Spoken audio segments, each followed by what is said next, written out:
yes to the personal work and development.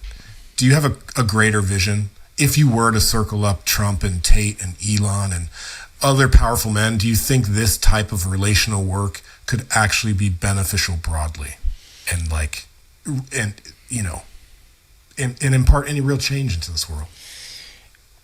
Yeah, I do. I think that I think there's things that as I said earlier, I think there are evolutionary forces that I don't understand, that we don't understand, that are incomprehensible, that are always working. And so I'm not the guy that thinks we can create some kind of utopia once we're all healed. I think trauma is part of the human condition. I think that our gifts come from our trauma. And I think that the shadow is necessary. I think the game is to bring as much consciousness as we can to what it is we're doing, to get out of self-delusion and rationalization. I think this era that we've been in, the scientism and rationality, the Sam Harris, Richard Dawkins type, I think that era is coming to an end. I think we're starting to understand that there are other ways of knowing and reasoning, and that we are primarily driven by emotions. Obviously, I mean, please make the argument that man is rational. Show me the evidence. It does not exist. We are not rational in the way that we want to believe that we are. We're primarily driven by emotions and other things.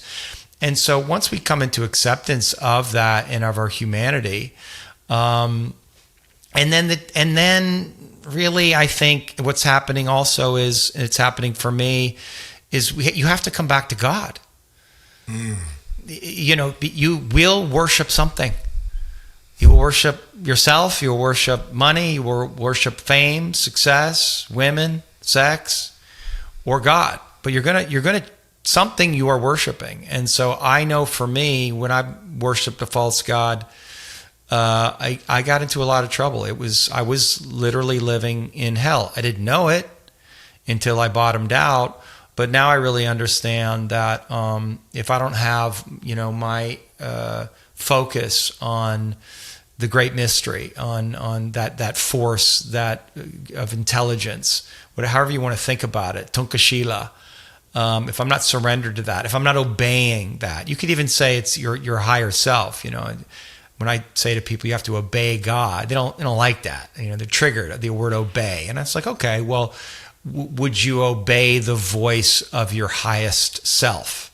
It's like, okay, yeah, I could do that. It's like, well, it's the same thing. It's the same thing. And so that for me that's the journey that I'm on, is surrendering my rational mind and really trying to let go. And I've had so many experiences of affirming that, that it's really undeniable at this point for me. I mean, I'm moving to Mexico because I woke up one day with a very, very strong impulse to move to Mexico. I didn't exactly know why. My mind wanted to begin to create reasons for it, but I stopped that and I just asked God. I said, okay, there's this impulse. I don't know what it is. I don't know if it's my fear. I don't know if it's why, but show me a sign, and to know that this is the right thing to do. And then I got three that week, three insane signs. I won't go into all of them, but if I explained them to you, they were very meaningful and apparent and obvious. Like they couldn't have been more obvious, these synchronicities. So I was like, okay, that's how the universe does it too. Exactly. It shows up almost in a comical way how blatantly obvious the signs can be. Yeah. And so when you start living from that place, living in the mystery, surrendering to the mystery, it's scary because the mind doesn't know. I'm like, I started working with this trainer and he's like, why are you moving to Mexico? I'm like, I don't know, man. I guess I'm going to find out when I get there.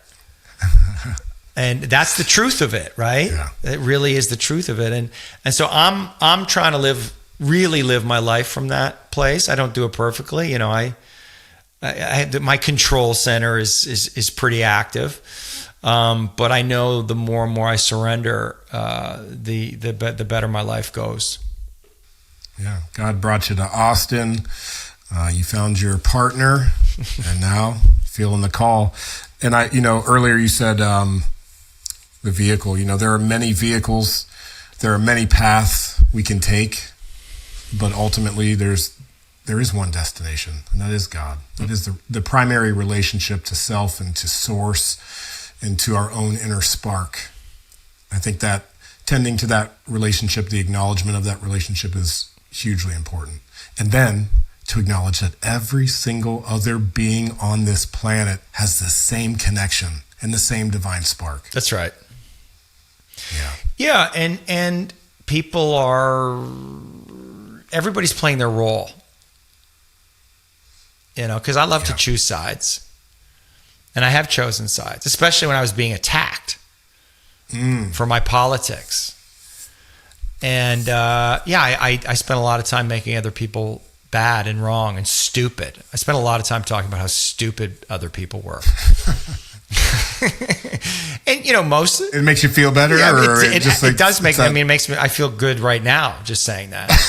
And I love it. It doesn't mean that I'm wrong, but it is a defense. It's a defense against the disappointment and the pain of not feeling seen and understood, and that everybody's where they're at, and that everybody's where they're at is important, and so that this if you're striving towards God and towards goodness, you actually can't find it. You can't get there unless you have the opposing force of evil battling with you. I mean, if you're an MMA fighter, you're defined by your toughest opponent.